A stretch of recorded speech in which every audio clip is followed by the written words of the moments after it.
Hello everyone, my name is Garrick Hedges. I'm the Director of Hong Kong UK Support. So welcome to the Hong Kong UK Support Location series. So in this series, we're showing the benefits of some different key areas around the UK and highlighting areas of interest that you might consider when you're deciding where to relocate to.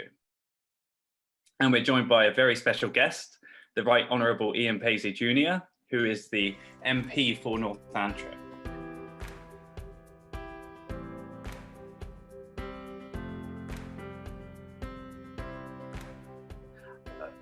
I can also say it's like growing up in Northern Ireland, we have always had quite a big Chinese population here, principally from Hong Kong and from Vietnam. They came and stayed with us because of various crises in the 1970s. Wow. And I think they found a natural home. I have in Ballymena a man called Sam Sung, and Sam first came to Northern Ireland in 1954. And he settled in Northern Ireland, opened his business, and his family are all raised there. And he's one of the first Hong Kongers to come in and settle in Northern Ireland. And I think he found, and I hope he wouldn't mind me saying this, that he became indigenous almost overnight, that he assimilated very, very easily. English language obviously was very, very easy for them. Their family assimilated very, very easily. They're now a major business player. Sam's son, a guy called Stanley's son. Stanley, he's a personal friend of mine. Stanley has won the Ballymena prestigious Businessman of the Year award at something like 6 occasions. Wow. for his business. Yeah. He's married to my wife's friend. She trained as a nurse, and right. they're both nurses. And he married her, and they have a family.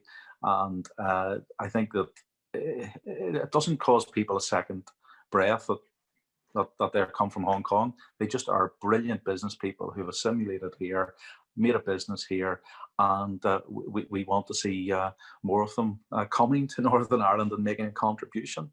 I grew up with, I suppose, an interest in China and Hong Kong because of the church background that I had, and we had a missionary connection with the location, and so that encouraged me to visit the place and to meet people from there.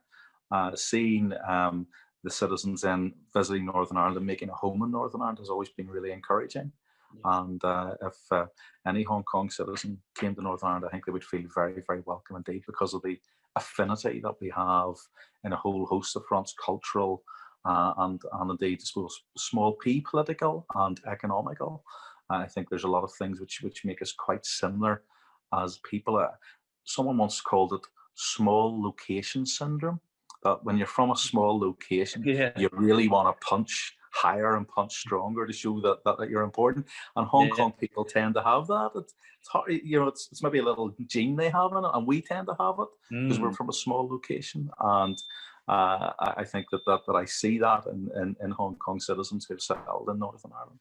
Wow, that's brilliant. Yeah, it's really wonderful to hear how Hong Kong people have already successfully settled and had a really wonderful, successful life there.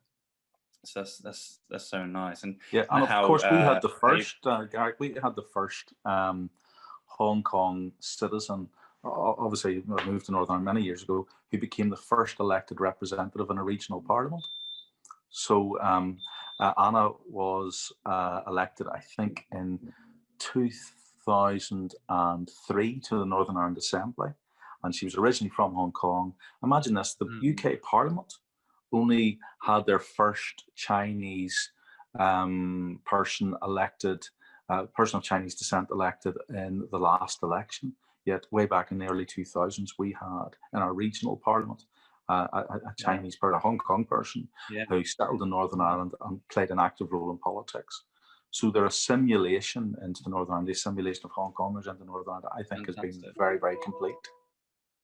I think that would be really warming for people to hear as well, because obviously whenever you're going to a new country, or especially relocating to a new country, I think a really big concern, because I've moved country myself before, and you're always concerned about how you will fit into the country or how you will kind of integrate and if you'll be accepted or not. So to hear that, for people to hear what you're saying, I think will bring them real comfort that it's a place where they can go and actually be accepted and assimilate into their life there.